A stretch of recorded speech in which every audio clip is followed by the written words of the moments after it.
Under the cold stars of the Outer Rim, the war began without warning. Trade ships were burned in the void. Patrol craft returned only as drifting wreckage. The human colonies had been living in peace for decades, but the Empire of Varel, led by its proud alien queen, had decided humans were an infestation that needed removal. She sent her fleets without negotiation, confident they would crush the lesser race in days. Yet what followed was not a swift victory, but a grinding conflict that neither side had foreseen.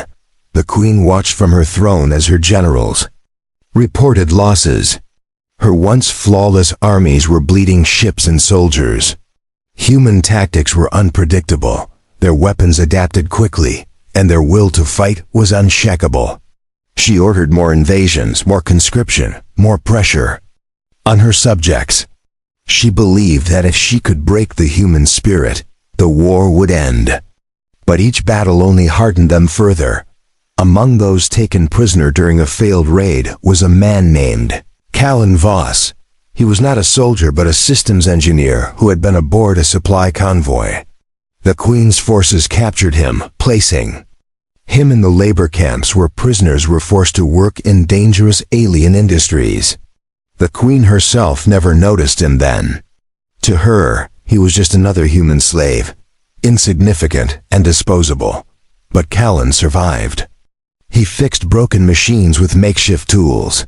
He learned enough of the alien language to understand his captor's orders. He stayed alive not out of loyalty or submission, but because he had decided he would see the end of this war. In the shadows of the labor fields, whispers spread among the prisoners, stories of the human who could repair anything, even devices the Varel themselves had abandoned. The war turned against the Queen faster than she had expected. A daring human counterattack broke through one of her core defense sectors. The enemy fleets bombarded her capital world's outskirts. During the chaos, the Queen's flagship was struck. She was pulled from the wreckage alive but gravely injured. Her legs were shattered, her body too weak to command. For the first time in her reign, she was not standing above her people, she was carried before them. Her healers worked tirelessly, but alien medicine had limits. They could stabilize her, but not restore her mobility. Her enemies were closing in. Her advisors whispered of surrender, and her generals argued among themselves. Desperate, she demanded anyone who could offer a cure be brought to her. This was when a guard remembered a human in the camps who had once rebuilt a crippled virile war droid to full function. Callan was dragged from his cell and brought into the grand chamber. He recognized her instantly, the proud figure from the broadcasts, now reduced to lying on an ornate medical couch. Her eyes were as fierce as the day she ordered her fleets against his people. But there was something else there now, a shadow of fear. She glared at him and spoke through clenched teeth, asking if the rumors about his skill were true. He said they were. She told him she needed her body repaired. She promised him nothing but survival if he succeeded and destruction if he failed. The room was silent as he studied her injuries. He saw the advanced yet flawed alien healing tech surrounding her. He knew he could improve it, but it would require human methods, human tools, and a level of trust neither of them wanted to give. Still, he nodded and said he could do it. Her sharp gaze did not soften, but in that moment, the fate of both queen and prisoner began to change. The Queen's command chamber had been transformed into a place of recovery. Silver medical arches hovered over her bed, humming softly. Callan walked into the room, flanked by guards with weapons ready. He carried a small toolkit, cobbled together from scraps in the labor camp. The Queen's gaze followed his every move, unblinking, sharp and cold. She was not used to looking up at anyone. He was not used to being this close to the most feared leader in the sector. Her voice was low but cut through the air like a blade. She asked what he needed. Callan named specific alloys, stabilizers, and a type of biogel he knew could fuse bone with enhanced durability. The court healers scoffed at him. They said human methods were crude and unnecessary. But the Queen silenced them with a single gesture. If this human claimed he could restore her, he would have his chance. The guards were ordered to provide exactly what he requested. For 2 days, Callan worked in the Queen's chamber. She watched him like a predator watches prey. He dismantled alien medical supports and replaced them with hybrid constructs of human design. The work required precision, but he never let his hands tremble. He knew that one mistake might not only end the project but also his life. The Queen asked about his knowledge, his past, and why he bothered to keep going when so many others had given up. His answers were brief, but each one seemed to interest her more than she expected. On the 3rd night, she tested him. She had the guards bring him false materials, lower quality metals meant to see if he could detect the trick. Callan didn't hesitate. He rejected the parts and demanded the originals. She smirked, as if pleased, but said nothing. That same night, he overheard 2 guards whispering about the human fleets moving closer to the capital system. The Queen's time was running out, and so was his. Despite the tension, Callan began to notice something strange. The Queen spoke less like a ruler giving orders, and more like a person curious about the one she once considered beneath her. She asked about human customs, human meals, even human music. He realized she had never once set foot on a human world. To her, everything she knew came from reports designed to make them seem weak or barbaric. He told her about the colors of Earth's oceans, the sound of rain on rooftops, and the taste of fresh bread from a market stall. Her eyes softened when he spoke, though her voice remained firm. She confessed that before the war, she had thought of humanity as nothing more than a growing pest.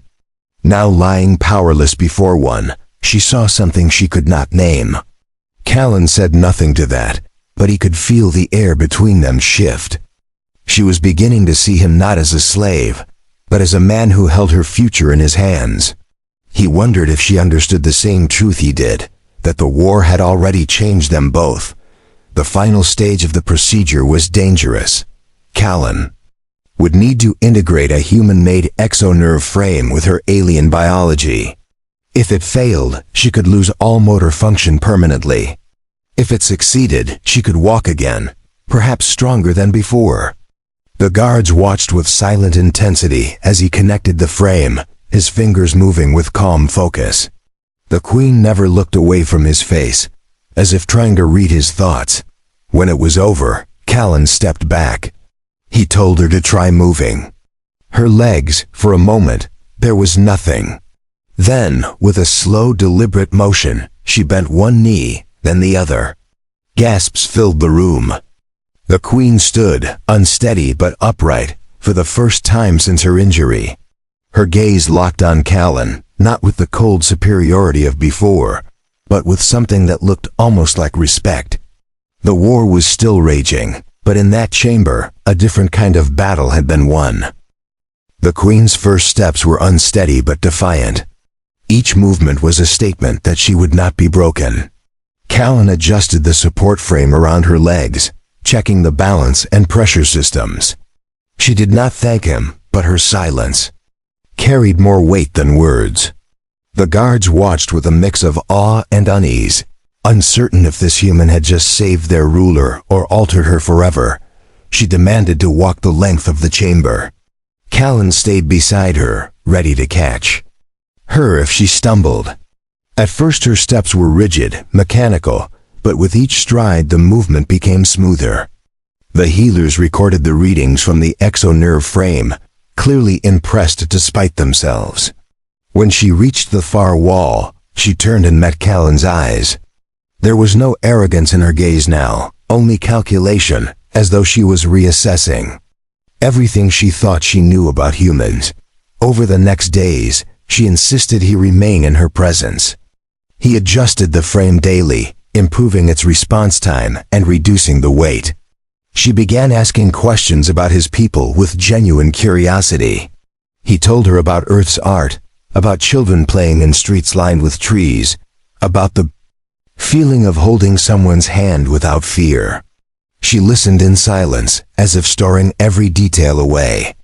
In return, she spoke of the Varel traditions, the weight of the crown, and the burden of ruling a people who feared weakness above all else.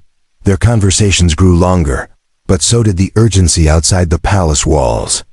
Human forces were advancing, their fleets bypassing outer defenses and pressing into Varel territory.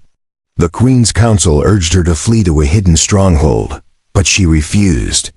Callan noticed her resolve had shifted. She was not only thinking about survival, but about what came after the war. He realized she was beginning to see possibilities she had never imagined before. One night, she called for him privately. The chamber was dim, lit only by the soft blue glow of alien lanterns. She stood without assistance, her posture tall and regal.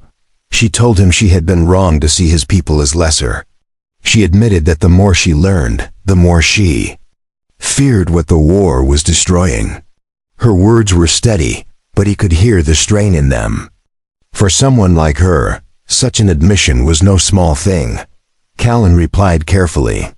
He said that peace was possible, but not if her empire continued to treat humanity as enemies to be crushed. She studied him for a long moment, then asked if he thought her people would accept peace if she proposed it. He answered honestly, some would not, but the first step had to come from her. For a moment, her eyes shifted away, as if she was weighing the cost of such a choice. The next morning, she summoned her council and declared that she would meet with human envoys. The chamber erupted in protests. Several generals accused her of weakness. One even suggested that the human prisoner had poisoned her mind. She silenced them with a single command. Callan stood to the side, silent, but he could feel the danger in the air. She had just made herself as many enemies within her own court as she had among the humans. After the council dispersed, she turned to Callan. Her expression was unreadable.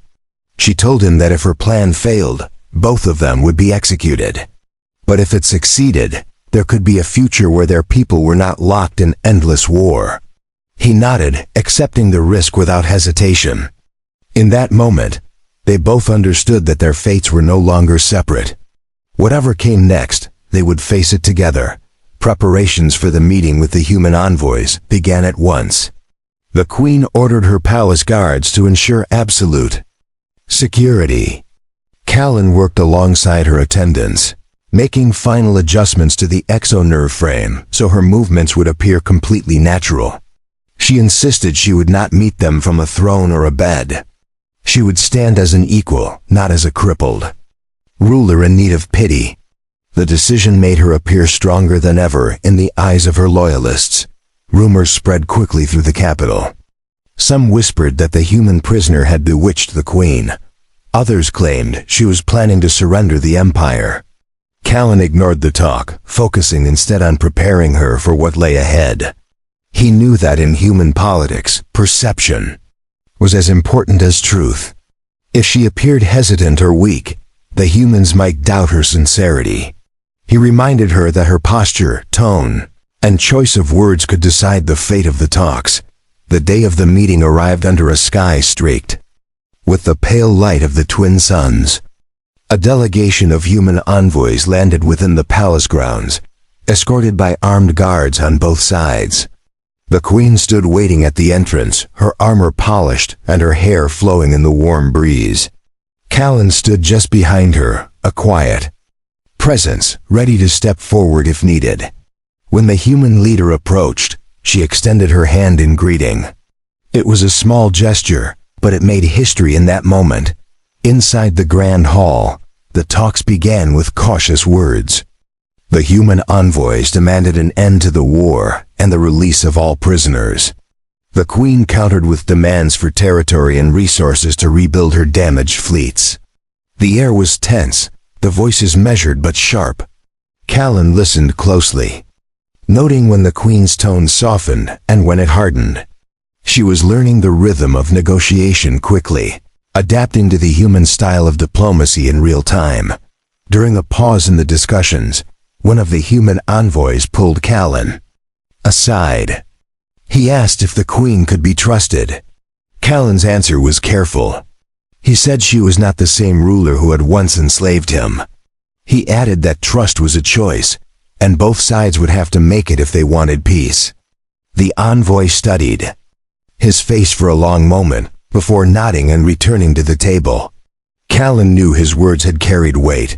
As the hours passed, the tone of the meeting shifted. The Queen began to offer concessions that her generals would have considered unthinkable only weeks ago. She proposed joint patrols of disputed sectors and the exchange of cultural envoys. The humans responded with offers to share certain technologies and aid in rebuilding war-torn planets. For the first time since the war began, there was a faint sense that a bridge might be forming between the two sides, yet danger still lingered. Outside the palace, factions within her own ranks were growing restless. Some commanders were moving troops without her authorization, preparing for a possible coup if the talks went too far. Callan became aware of the threat through quiet whispers. In the corridors, he knew he would need to tell her, but the timing had to be precise. If she acted too soon, she might shatter the fragile trust at the table. If she acted too late, she could lose everything. When the day's negotiations ended, the Queen dismissed her council and remained alone with Callan. Her voice was quieter than usual, but her eyes were sharp. He told her about the movement of troops and the possible coup. She absorbed the information without visible reaction, then asked him if he believed the peace was worth the risk. He answered without hesitation that it was. She nodded slowly, and in that moment, he saw the weight of both an empire and a fragile hope balanced on her shoulders. That night, the palace corridors were unusually quiet. The Queen had doubled her guards, but Callan could feel the tension in the air. He worked in her private chamber, fine-tuning the exo-nerve frame for maximum performance. She sat in silence, watching him, her thoughts clearly far away. When he finished, she stood and paced slowly, as if testing both her legs and her resolve. Finally, she stopped and told him that the next day's negotiations would decide everything. At dawn, the council chamber filled again. The human envoys arrived first, followed by the Queen's most trusted advisors. The air was thick with expectation. Callan took a seat near the rear, close enough to listen but far enough to avoid direct attention. The Queen began by acknowledging the suffering on both sides of the war. She spoke not as a conqueror, but as someone who had seen too much loss. Her words were measured, but their impact was undeniable. One of her generals interrupted, slamming a hand on the table. He accused her of bending to human pressure and warned that the empire would fall if she continued. The Queen rose slowly, her gaze icy. She reminded the general that strength was not measured only in victories, but in the ability to choose when to fight and when to end a fight. The silence that followed was heavy. Even the human envoys seemed momentarily unsure of how to proceed. Callan noticed subtle signals between some of the generals. It was confirmation of the coup rumors. They were waiting for the right moment to move against her. His mind raced as he weighed the danger of speaking up now. If he exposed them too soon, they could strike immediately. If he waited, they might undermine her from within during the final stages of the talks. He decided to hold his tongue but kept his eyes fixed on the conspirators. The negotiations pressed on. The Queen proposed a phased withdrawal of troops from contested systems, matched by a human withdrawal from occupied viral worlds.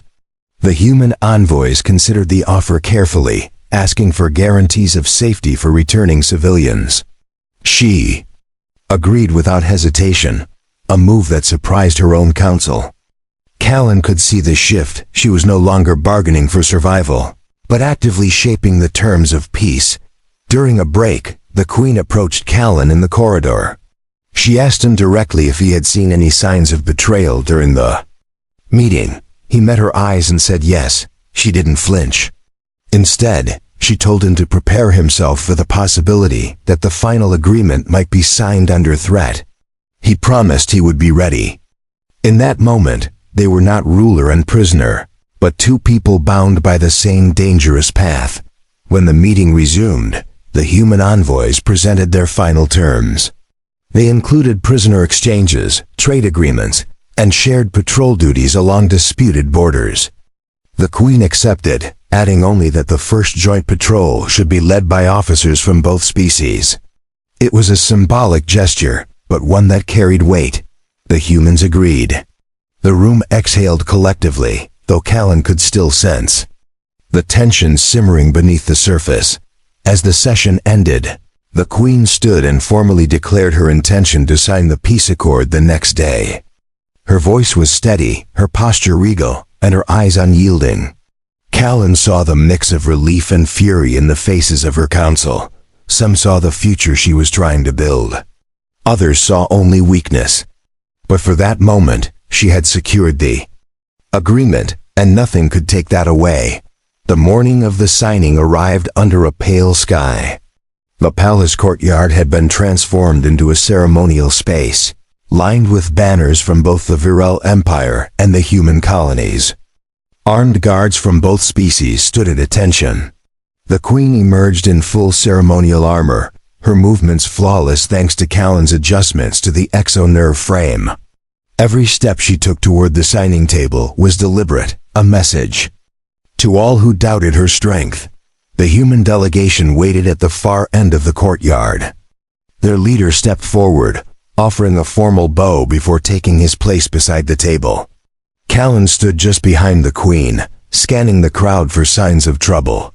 He saw the conspirators among her generals, their eyes sharp and calculating.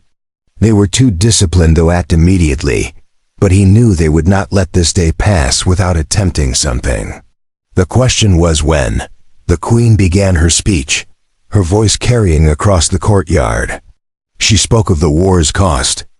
In lives, in homes lost, and in futures destroyed.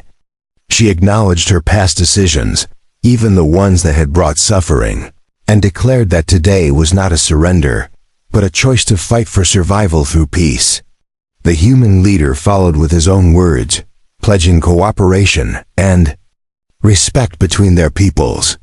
It was a rare moment where both sides stood united in purpose. As the documents were laid out, a sudden movement caught Callan's eye. One of the generals reached into his cloak. Without thinking, Callan moved forward, placing himself between the Queen and the threat. The guards reacted instantly, tackling the would-be assassin to the ground. The courtyard erupted in chaos as other conspirators tried to rush forward, but loyal troops formed a wall around the Queen. She never flinched, never stepped back.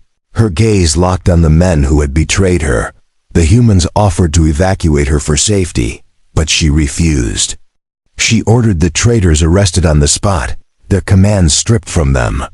It was a dangerous decision, but it showed both sides that her will was unshaken. Once the courtyard was secure, she returned to the table and signed the accord with a steady hand. The human leader followed, and the sound of applause and relief filled the air. For the first time in years, there was an official end to the war. Later, in the quiet of her private chambers, the Queen thanked Callan directly. It was the first time she had spoken the words to him. She told him that without his skill and his presence, she might not have survived the injury, the talks, or the coup attempt. Callan replied that he had only done what was necessary to give them both a chance at something better.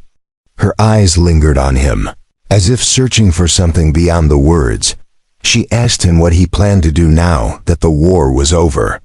He said he had no home to return to, no family left to welcome him. She paused, then offered him a place in her court, not as a servant, but as an advisor. The position would give him influence in shaping the fragile peace they had forged. He hesitated, knowing the choice would bind him to the empire that had once enslaved him. But he also knew it was the only way to ensure the peace would last. Callan accepted. The Queen's expression softened, and for the first time, a faint smile touched her lips. Outside the palace, the banners of two former enemies flew side by side. The war had begun with chains and fire, but it had ended with an alliance born from an unlikely bond between a human prisoner and a once crippled queen. Their story was no longer one of ruler and captive, but of partners standing together against whatever came next. Weeks passed since the signing of the accord. The palace had settled into a new rhythm, one no longer driven by war preparations, but by rebuilding efforts. Human engineers and Varel architects worked side by side in the capital, repairing infrastructure damaged by years of conflict. Callan walked through the bustling corridors daily, now wearing the insignia of the Queen's advisor. Though some still viewed him with suspicion, his presence beside her was no longer questioned. The Queen embraced her recovery with a determination that impressed even her most hardened critics. She personally oversaw the integration of joint patrols in border sectors, insisting on regular reports from both human and Varel officers. Her exo-nerve frame had become a symbol of resilience, not just for her, but for the peace itself. Callan refined its systems weekly, making sure it would never fail her during public appearances. Each adjustment was a quiet reminder of the trust that had grown between them. Not all factions accepted the peace. Small rebel cells loyal to the arrested general staged attacks on supply convoys and communication relays. The Queen refused to let them dictate the future. She ordered swift but measured responses, avoiding excessive force that might reignite old hostilities. Callan often sat in strategy meetings, offering human perspectives that diffuse situations before they could escalate. His role had shifted from survival to prevention, a change he had never imagined when he was first dragged before her. One evening, as they reviewed joint trade agreements, the Queen asked Callan about his life before the war. He spoke of his home colony, its markets filled with the scent of spiced bread, and the way the streets glowed under festival lanterns. She listened intently, then shared stories of her youth before she ascended the throne. They discovered that, despite their worlds being so different, the joys and fears of their childhoods were strangely alike. That night, their conversation stretched far beyond politics. Rumors began to spread among both species about the nature of their relationship. Some claimed the human advisor had become the Queen's confidant in more than just state matters. Others whispered that his influence was dangerous, that he was reshaping the empire in humanity's favor. The Queen neither confirmed nor denied the rumors. Callan ignored them entirely, focusing instead on the work that needed to be done. They both knew that speculation was inevitable, but action was what would define the future. A new challenge arose when a border colony reported a surge in pirate activity. The Queen chose to travel there personally with a mixed fleet of human and Varel ships. Callan accompanied her, advising on tactics to counter the pirates' hit-and-run style. The mission was dangerous, but she insisted on showing the colony that their ruler was not afraid to face threats directly. The presence of both species soldiers working in unison made a strong statement to allies and enemies alike. During the mission, Callan saw firsthand how the Queen commanded not through fear alone, but with an authority shaped by her recent trials. She listened to her officers, human and Varel alike, before making decisions. Her orders were precise, her resolve unshakable. When the pirates were finally driven off, the colony celebrated their unity. Standing on the observation deck of her flagship, the Queen told Callan that such victories were more than battles won. They were proof that peace could survive if defended. As the fleet returned to the capital, the Queen stood beside Callan in the command chamber. She looked out at the stars and spoke of the work still ahead. He answered that he had no illusions about the road being easy, but that he believed they could face it together. She nodded, her expression steady but touched with something warmer. For both of them, the war was no longer the defining chapter of their lives. What lay ahead was a story they would write side by side. Months after the pirate conflict, the alliance between humans and the Varel Empire had grown stronger. Joint colonies were beginning to flourish, trade routes were safer, and both species were learning to respect each other's customs. The queen moved through the palace with renewed confidence, no longer hiding the exo-nerve frame, but wearing it as a badge of survival. Callan remained by her side at every major event, his presence a constant reminder of the bond that had made this peace possible. Despite the progress, there were still undercurrents of tension. A faction within the Varel nobility feared that human influence was spreading too quickly. Some humans, too, whispered that the queen's changes might be a strategy to eventually reclaim dominance. Both leaders understood that suspicion would linger for years. Yet, they continued to appear together in public, addressing both populations with messages of unity and cooperation. Their calm persistence began to erode the doubts, piece by piece. One evening, during a quiet moment in the palace gardens, the queen asked Callan if he ever regretted saving her life. He answered without hesitation that he did not. He told her that while the war had taken everything from him, it had also led him to this moment, a chance to shape something better than revenge. She listened in silence, her eyes reflecting the soft light of the lanterns, then said that she had never expected her survival to mean so much to anyone.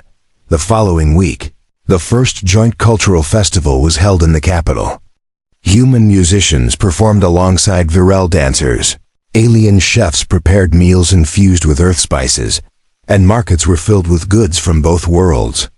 The queen and Callan walked among the crowds without heavy guard, stopping to speak with civilians and traders. The sight of them moving together through the festivities became one of the most widely shared images across both civilizations. That night, after the festival ended, the queen summoned Callan to her private chambers.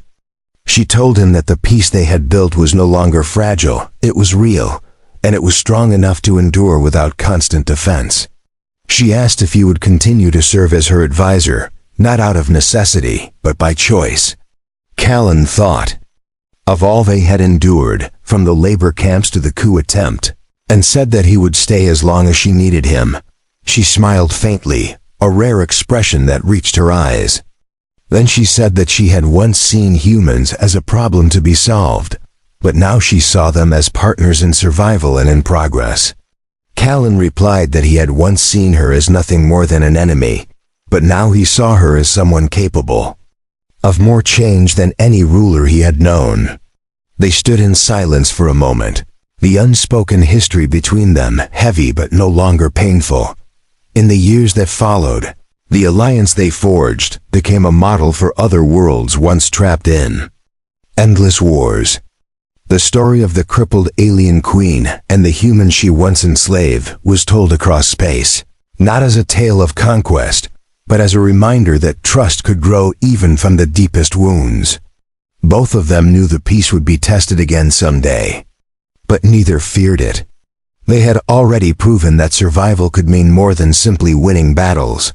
On a balcony overlooking the capital one evening, the queen and Callan watched the lights of the city below. Ships from human and Varel fleets moved together in the night sky, their paths marked by soft trails of light. The queen said that no one could have predicted this ending when the war began. Callan answered that it was not the ending, it was the beginning of something greater.